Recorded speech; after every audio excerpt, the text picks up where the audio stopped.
Hi, I'm Laura Rose with Laura Rose Homes and Associates, here with your monthly market update for the City of Westminster. We're going to take a deep dive into what happened in residential real estate in the City of Westminster in May of 2025. So first, let's look at what actually sold in the month of May. In the month of May, in the City of Westminster, there were 29 closed sales. The median closed sales price in the month of May was $1,049,000.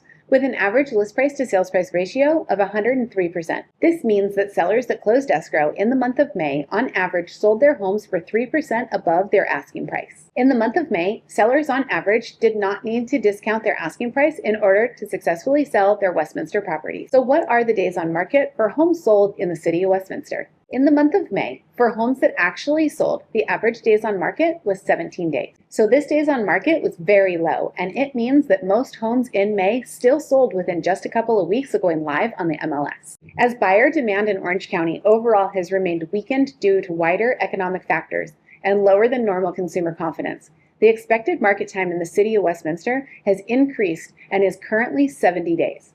That is drastically higher than it was a year ago in June of 2024 when it was 33 days. Now let's look at homes listed for sale in the month of May and active inventory. In May, 29 homes were listed for sale, and 7 of those went under contract, most of which were listed for sale in prior months. And currently, there are 44 homes available for sale, and none are coming soon. So if you're a buyer looking in the City of Westminster, you have 44 homes to choose from to put an offer on.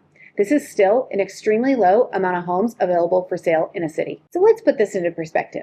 In a county of just over 3 million, Orange County, and a city of nearly 100,000, Westminster, there are currently 4,680 homes available for sale in the county, and only 44 homes available for sale in the entire city. As a seller, this means that when priced properly and presented well, you may still receive multiple offers on your home, and you may have the upper hand in negotiations with buyers. Homeowners and prospective homeowners, the overall lack of quality, well-priced homes available for sale is what has kept home prices in the City of Westminster appreciating, even amongst a continued highly volatile economic environment and continued high interest rates. Sellers, as I've said before, today's buyers are accustomed to the higher interest rates.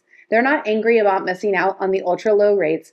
They're simply done putting off their homeownership dreams and making the moves that matter to them. Today's buyers are operating in a more cautious manner, and until wider economic factors strengthen and consumer confidence improves, this will remain true for the foreseeable future. As a seller, you need to be aware that careful and realistic pricing is necessary to achieve a successful sale. Properties in many cases are taking much longer to sell. Many of the homes that are currently available for sale have been on the market for several weeks to several months. What I always advise my seller clients to understand is that proper and strategic pricing and presentation are the keys to a successful sale. So if you're a buyer in today's market, know your numbers, know what you can afford, and shop in that price range. As a buyer, never assume that a seller is going to discount their home for you. As a general rule, no matter the market, sellers of newly listed homes rarely accept a lower offer until they've been listed on the market for several weeks to several months. So if you can afford to buy now, buy now. When others are fearful, you can act and shop in a market with less competition. There's no reason to wait and miss out on future appreciation. And if rates lower in the future as expected, you can always refinance then, and it's like giving yourself a raise. Now I'm super excited to remind you about several of our upcoming events. We have our ever popular coffee shop pop-up in the park, and the next one is on July 9th. We're also looking forward to seeing you at our next Movie in the Park event. The next one will be held on Saturday, July 12th. Head over to Laura Rose Homes and Associates on Facebook and Instagram to see the movie that we will be showing. I will continue to keep you informed of all of the happenings in our local real estate market. Be sure to like and follow Laura Rose Homes and Associates on Facebook, Instagram, and YouTube. That's our latest in-depth Westminster housing market update. Should you have any questions, please don't hesitate to reach out. My number is on the screen. Thanks for tuning in, and if I don't see you before, I'll see you back right here next month.